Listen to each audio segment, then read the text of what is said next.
Good afternoon, dear friends. Ruslan Belov here, and this is my original channel. Before we begin, I would sincerely like to ask you to subscribe to the channel. Your subscription helps support its growth. Thank you to everyone who has subscribed. So friends, yesterday information came in, which was also published in my video, that the Russian army is now preparing for an offensive, and it will begin very soon, in the nearest future. We're talking about weeks, not months, and it will be a full-scale offensive along a front stretching thousands of kilometers. And you know, there are already signs and indirect confirmations of this, because the number of attacks by the Russian army has already increased, exceeding 200 offensive actions per day. Such a consistently high level hasn't been seen in a long time. And you know, this is yielding results.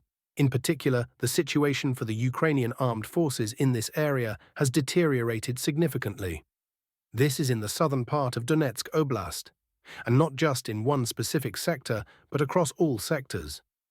Well, let's take it step by step. First, the UAF's defenses were breached near Kotlyarivka. For quite some time, they managed to hold their positions here, but as it turns out, their reserves are not limitless, especially considering how they use these reserves. Take, for example, the same meat grinder assaults in Belgorod Oblast, where they have already lost 2 battalions so far, only to gain control over 8 square kilometers. But we'll talk about Belgorod Oblast another time. So reserves are not infinite, which is why, despite the stubborn resistance of the Ukrainian armed forces, their defenses have begun to noticeably weaken. Here, the map isn't fully updated yet, but just yesterday, a Russian column was spotted. Guess where? Right here. In fact, I posted footage of our column moving on my Telegram channel. It's truly impressive. Such assaults haven't been seen here in a long time.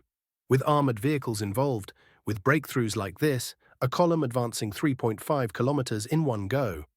So the column managed to reach these positions. This turns out to be parallel to the southern outskirts of Kotlyarivka.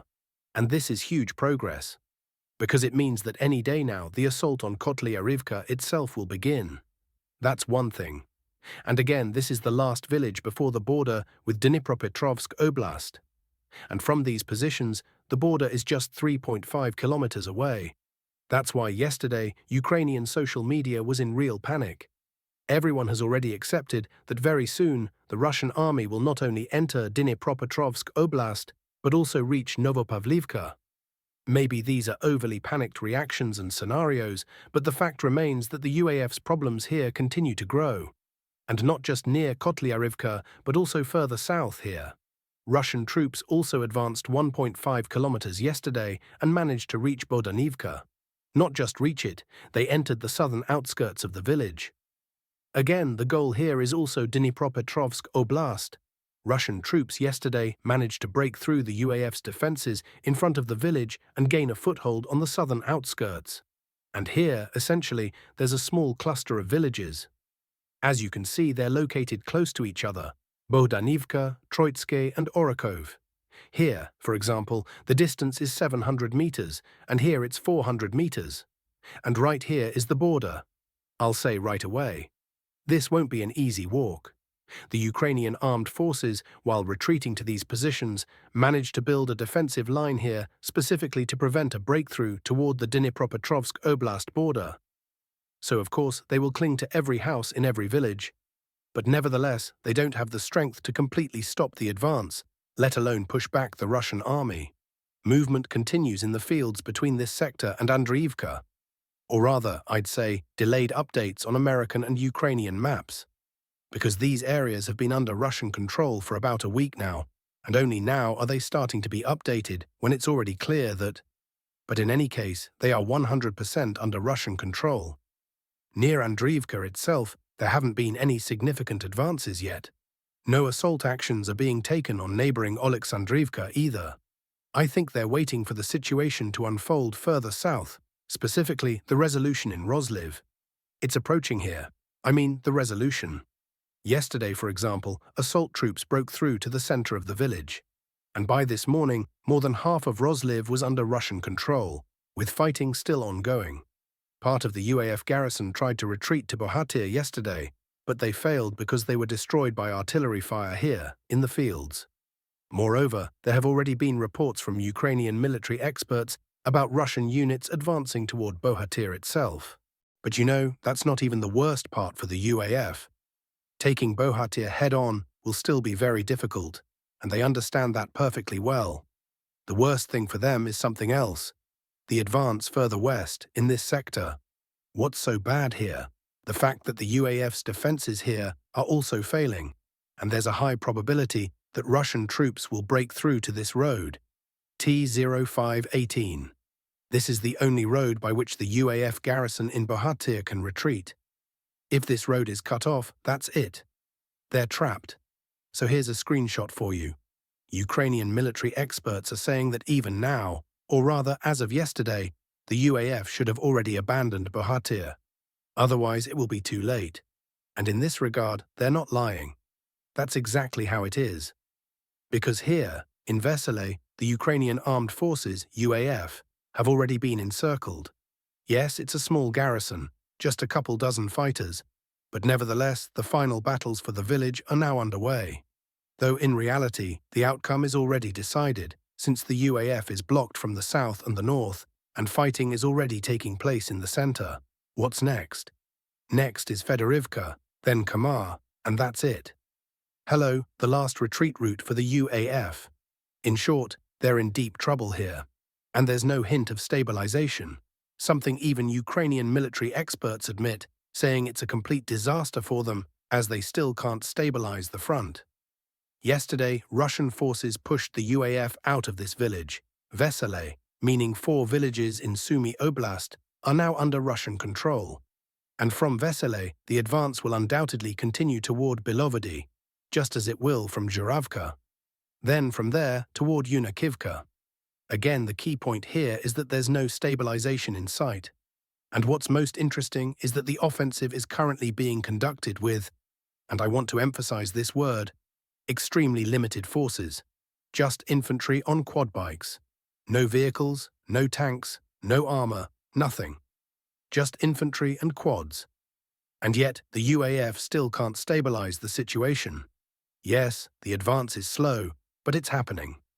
Villages are being taken, territory is being captured. So what will happen when a full-scale offensive begins, with proper military units, armored vehicles, and heavy equipment? Well, I think everyone understands. Pokrovsk Arc, as of March 30th. The situation. Here too, Russian forces are gradually forcing the enemy to focus more and more on defense.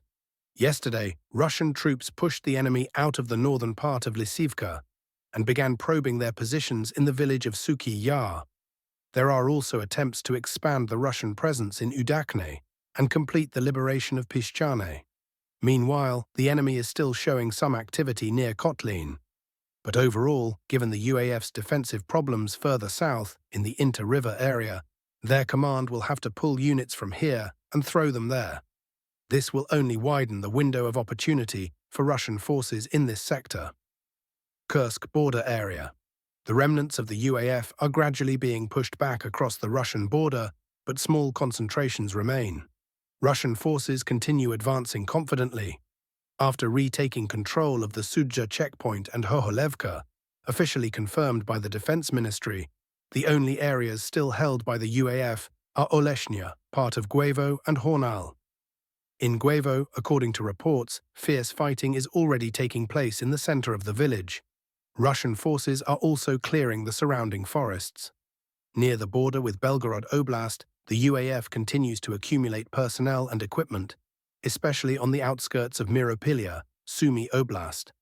Russian artillery, mortars, and aviation are actively targeting these reserves. Drones from both sides are constantly operating in the air. Last night, the UAF again attempted to infiltrate infantry on armored vehicles toward the border, from where small groups proceeded on foot, trying to build up forces in forested areas. In Popivka, gunfights are ongoing. The UAF is attempting to occupy buildings, creeping in from the forest edges, but Russian forces are pushing them back. The situation here is constantly changing. Demidovka is roughly half under UAF control, with intense fighting ongoing.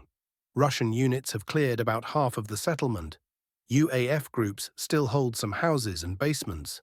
Russian forces are also working to push UAF units out of nearby tree lines. Yesterday, Russian forces neutralized 7 pieces of Ukrainian armored equipment. Toretsk direction. The situation here has barely changed over the past day. In the northern part, Russian troops are gradually clearing out the last pockets of UAF resistance. Near Oleksandropil and Pantelemonivka, Russian forces are expanding their controlled territory. The Defense Ministry has confirmed control over Pantelemonivka. A few words on the political situation. Zelensky has made his final decision to sabotage Trump's peace initiative. A source indicates that a transcript of Zelensky's phone call with Trump has been circulated among top donors, the British and Brussels. Trump's team is aware of this. Zelensky's upcoming press conference could truly become historic in many ways. The days of the conference will be packed with news. Effectively, Zelensky has once again challenged Trump. He stated that he does not recognize U.S. military aid as a debt. Zelensky received a draft of a new U.S. agreement on critical minerals, which is completely different from the previous framework. But Ukraine will not treat military aid as a loan. We are grateful for the support, but this is not a credit, and we will not allow it, Zelensky declared, essentially publicly telling Trump off. There are 2 theories here. First, he received these instructions after closed-door meetings with his handlers in Paris. Second, he's bluffing because the agreement caused too much backlash in Ukraine. It very much looks like he's backed into a corner. I don't see a scenario where a strong agreement with Zelensky's team is possible.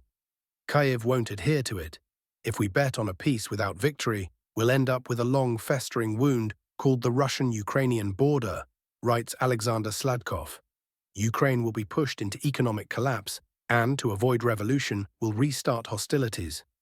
The UAF will launch offensives. Or, tired of this war without war, we ourselves will move forward to finish what was left undone.